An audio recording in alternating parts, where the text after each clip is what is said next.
खबर उत्तराखंड के देहरादून से है, जहां पर राष्ट्रीय कृमि दिवस के अवसर पर प्रदेश भर में 1 से 19 वर्ष के 37 लाख से अधिक बच्चों को कृमि मुक्ति यानी कि पेट के कीड़ों को खत्म करने की दवाई खिलाई जाएगी, जिसके लिए एनएचएम ने अपनी तैयारियां पूरी कर ली है। इस बात को लेकर एनएचएम की मिशन निदेशक स्वाति सिंह भदौरिया ने कहा कि राष्ट्रीय कृमि दिवस के लिए हमारी दवाइयां सभी जिलों में पहुंच चुकी है और शिक्षा विभाग की तत्परता से इन कामों को कर रहा है।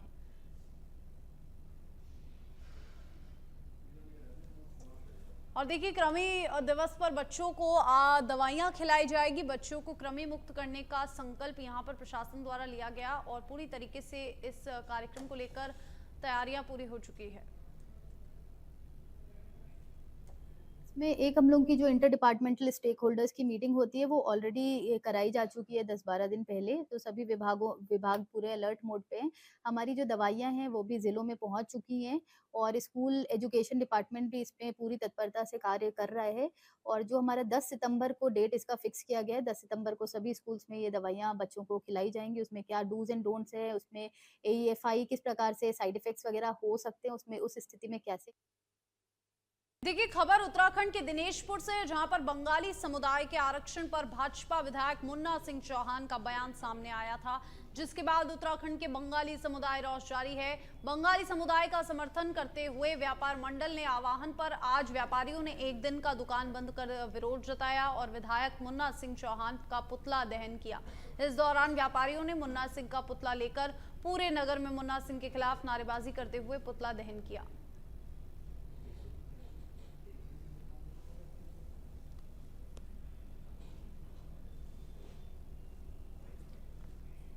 देखिए, खबर उत्तराखंड के चमोली से है, जहां पर जोशीमठ मलारी हाईवे आज तीसरे दिन भी बंद है। यहां लाता स्लाइड जोन में लगातार मलबा गिर रहा है और इससे सेना ITBP के साथ सीमांत क्षेत्र के ग्रामीणों की आवाजाही ठप है। मलारी हाईवे पर शुक्रवार सुबह लाता के पास मलबा आने से यातायात बंद हो गया। इससे सीमांत क्षेत्र के 1 दर्जन से अधिक गांवों का संपर्क पूरी तरह से कट गया।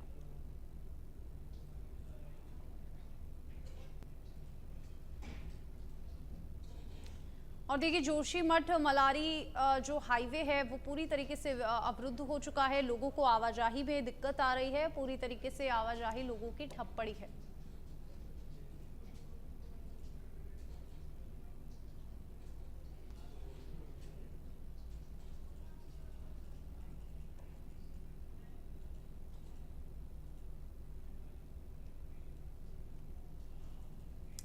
और केदारनाथ विधानसभा उपचुनाव के लिए बीजेपी ने अपनी तैयारियां तेज कर दी है। बीजेपी के प्रदेश महामंत्री आदित्य कोठारी ने कहा कि बीजेपी केदारनाथ विधानसभा उपचुनाव को लेकर रणनीति तैयार कर रही है और केदारनाथ उपचुनाव को बीजेपी भारी बहुमत से जीतेगी। उन्होंने ये भी कहा कि मन की जो कमियां बद्रीनाथ विधानसभा उपचुनाव के दौरान रही, उन पर मंथन किया जा रहा है और ये कमियां अब केदारनाथ विधानसभा में देखने को नहीं मिलेगी। की समीक्षा की है और जो कमियां बद्रीनाथ विधानसभा में रही हैं वो कमियां केदारनाथ विधानसभा में नहीं रहेंगी। इस बात के लिए पार्टी ने पूरी रणनीति बनाई है और केदारनाथ विधानसभा को हम भारी बहुमत के साथ में चुनाव जीतेंगे। वहां का कार्यकर्ता कमर कस चुका है और वहां की जनता भी। उत्तराखंड के पूर्व मुख्यमंत्री हरीश रावत ने बीजेपी और धामी सरकार पर एक बड़ा गंभीर आरोप लगाया है। हरीश रावत ने कहा कि जब मुख्यमंत्री धामी कमजोर होते हैं, जब भाजपा कमजोर होती है तो वह मुसलमानों का सहारा लेती है। उन्होंने कहा कि बीजेपी इस समय कमजोर हो रही है और वह प्रदेश में अवैध मजारों, लव जिहाद और इसी तरह के अन्य विषयों का सहारा ले रही है। आपको बता दें कि प्रदेश में पिछले दिनों सरकारी जमीनों पर कब्जा कर बनाए गए अवैध मजारों को ध्वस्त करने के लिए अधिकारियों को निर्देश दिए गए थे। इस पर कार्रवाई भी हुई और अब एक बार फिर से अधिकारियों को इसको लेकर सख्त निर्देश दिए गए हैं कि जो अधिकारी इस मामले को में लापरवाही करेगा उस पर सख्त कार्रवाई की जाएगी।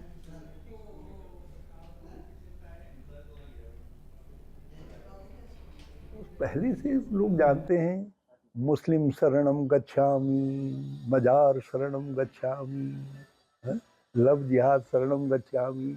जब जब धामी कमजोर होता है, या जब भाजपा कमजोर होती है, तब मुस्लिम मजार मजार मजार कहती है। इसमें क्या, ये तो सवाल ही नहीं पूछना चाहिए, आपको समझ लेना चाहिए कि कमजोर हो रही है भाजपा, इसलिए जो है फिर मजार शरणम गच्छामि हो। खंड के हल्द्वानी में विश्व फिजियोथेरेपी दिवस के मौके पर 1 दिवसीय निशुल्क स्वास्थ्य शिविर लगाया गया, जिसमें गठिया बाद दर्द सहित विभिन्न प्रकार की बीमारियों के उपचार के लिए लोगों को निशुल्क परामर्श दिया गया। इस दौरान डॉक्टर अनिता चंद्र ने बताया कि physiotherapy health care centre Adarsh Nagar Kaladhungi road में यहां कैंप आयोजित किया गया है और इस कैंप का उद्देश्य है कि विश्व फिजियोथेरेपी दिवस के अवसर पर लोगों को विभिन्न प्रकार की बीमारियों के उपचार के बारे में जानकारी प्राप्त हो और वे सही समय पर उपचार प्राप्त कर स्वस्थ रहें।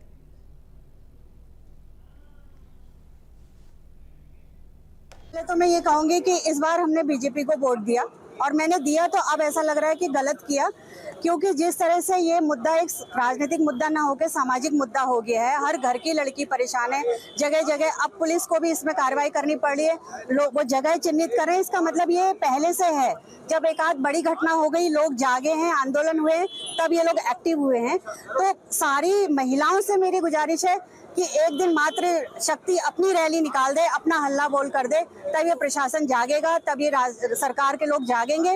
अन्यथा इन लोगों ने गद्दी छोड़ देनी चाहिए अगर ये अपनी माताओं बहनों को सुरक्षित नहीं रख सकते हैं तो। चूड़ियां तो पूरी सरकार में जितने लोग बैठे हैं उन सबको पहन लेनी चाहिए, क्योंकि महिलाओं की सुरक्षा में लगातार गिरावट जिस प्रकार से प्रदेश में आ रही है, भयावह स्थिति हो गई है। एक भय का वातावरण महिलाओं की सुरक्षा की दृष्टि से इस प्रदेश में हो रखा है। मातृशक्ति है, वही मातृशक्ति है जिनके बलिदानों से इस प्रदेश का जो निर्माण हुआ है, जो ये राज्य बना, और आज वही मातृशक्ति अपने ही प्रदेश में ऐसी स्थिति में रह रही है कि जहाँ पे असुरक्षा का वातावरण है। देखिए, जिस तरह से प्रदेश में लगातार कुछ दिनों से महिलाओं के खिलाफ अपराध बढ़ रहे हैं, महिलाओं के साथ, तो और उसके बाद प्रदेश सरकार की पूर्ण तरह से निष्क्रियता हमें दिख रही है। लगातार छोटी बच्चों के साथ रेप केस के मामले सामने आ रहे हैं, और चाहे आप हरिद्वार का मामला देख लीजिए, रुद्रपुर का मामला देख लीजिए, लेकिन सरकार पूरी तरह से निष्क्रिय है और अपराधों को रोकने के लिए कुछ भी कोशिश नहीं की जा रही है। प्रशासन शांत है। कि चूड़िया एक तरह का ये द्योतक है हमारे यहाँ, जो सनातन धर्म में की चूड़ियाँ, बिंदी और ये सब जो विवाह के समय सनातन धर्म की परंपरा बनाया जाता है, तो उसकी रक्षा करने का जो संकल्प है ना, वो लेता है, एक पुरुष लेता है। आज जो भारतीय जनता पार्टी के लोग जो मुलव्विज हैं सारे बलात्कार में, मतलब एक भीड़ बाढ़ सी आ गई है। और हालात ये है कि जो इनका शासन प्रशासन है, रुद्रपुर का एसएसपी ने क्या शब्द बोले हैं कि हर चीज़, किसी का ठेका मैंने नहीं लिया है। तो ये सब के खिलाफ हम जो ये चूड़ी भेज रहे हैं माननीय मुख्यमंत्री जी को कि या तो इस चूड़ी की रक्षा करो या छोड़ दो। ये चूड़ी खुद बैठ कर करके, यानी महिला खुद बैठ करके शासन करेगी, खुद अपनी रक्षा करने के लिए समर्थ है। तो आज चूड़ी भेज रहे हैं हम, इसी की शर्म है तो इस चूड़ी का लिहाज करो, शर्म करो।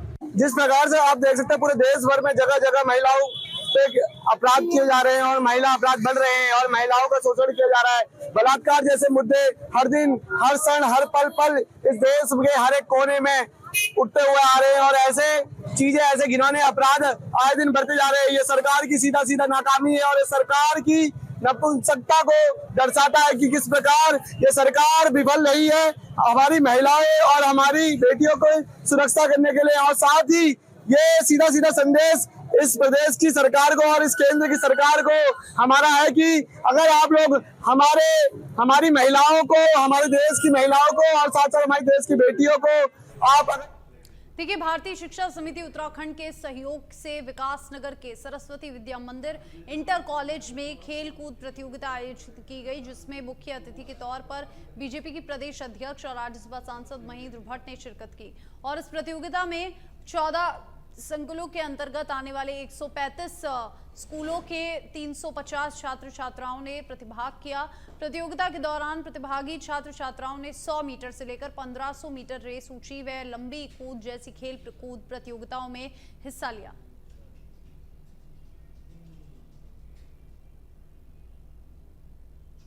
और देखिए, चंपावत जनपद की बनबास भारत नेपाल सीमा की सुरक्षा में तैनात सीमा सुरक्षा बल के जवानों के हाथ लगी बड़ी सफलता। रूटीन चेकिंग के दौरान 40 जिंदा 7.65 mm के कारतूसों के साथ 2 भारतीय मूल के अभियुक्तों को किया गिरफ्तार। घटनाक्रम शुक्रवार देर रात शाम हुई है, जब बनबास भारत नेपाल बॉर्डर पर तैनात सीमा सुरक्षा बल की 57 वाहिनी के जवानों द्वारा सीमा से आवागमन करने वाले यात्रियों की गहन चेकिंग की जा रही थी।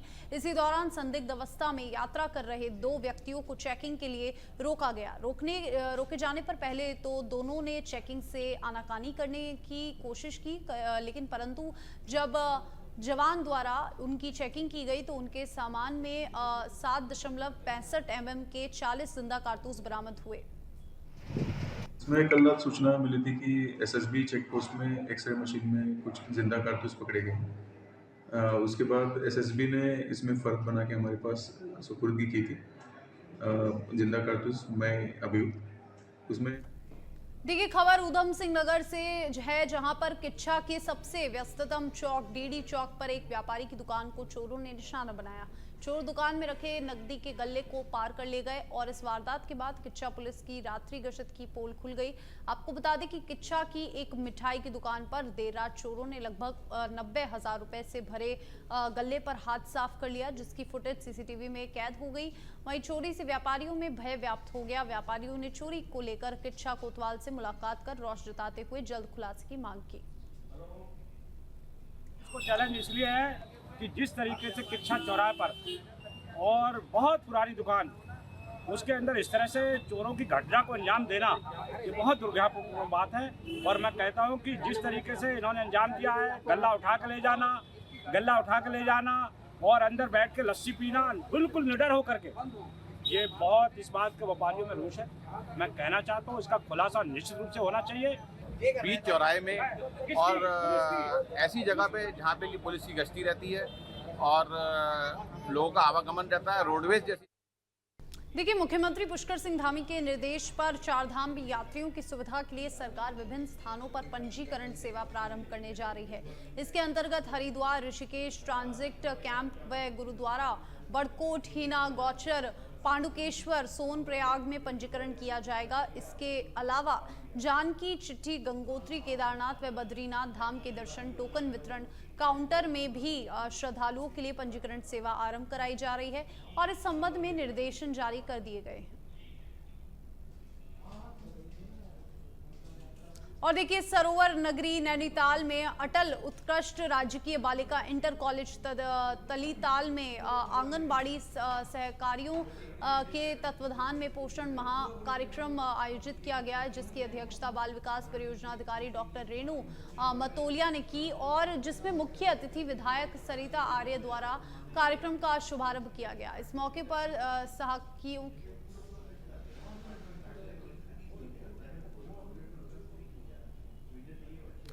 देखिए, हरिद्वार में दिन दहाड़े ज्वेलर्स की दुकान पर हुई करोड़ों रुपए की डकैती के बाद जिले के सभी सरफरा व्यापारियों में रोष देखने को मिल रहा है। वहीं आज रुड़की में सरफरा एसोसिएशन व व्यापार मंडल के बैनर तले नगर के समस्त सरफरा व्यापारियों ने सब्जी मंडी चौक से महाराणा प्रताप चौक तक रैली निकालकर विरोध प्रदर्शन किया। आपको बता दें, सुरक्षा के विषय में निकाली गई। जितने हमारे सर्राफ हैं वो असुरक्षित है।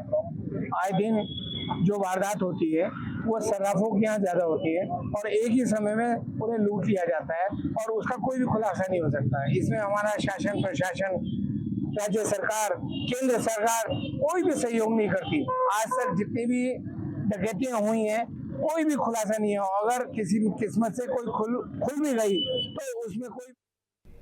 देखिए, भारतीय जनता पार्टी के रानीखेत से विधायक प्रमोद नैनीवाल के भाई सतीश नैनीवाल के समर्थन में बीजेपी प्रदेश अध्यक्ष महेंद्र भट्ट सामने आए हैं। सतीश नैनीवाल और उनके ड्राइवर दिनेश चंद्र के पास से बनबास में भारत नेपाल सीमा के पास चेकिंग के दौरान 7.65 mm के 40 जिंदा कारतूस और पकड़ी गई है और भारत नेपाल सीमा पर पकड़े गए बीजेपी विधायक के भाई का समर्थन करते हुए बीजेपी प्रदेशाध्यक्ष महेंद्र भट्ट ने कहा कि गलती से विधायक के भाई अपना लाइसेंस रिवॉल्वर घर भूल गए और कारतूस लेकर वह नेपाल मजदूरों को लेने के लिए पहुंच गए थे।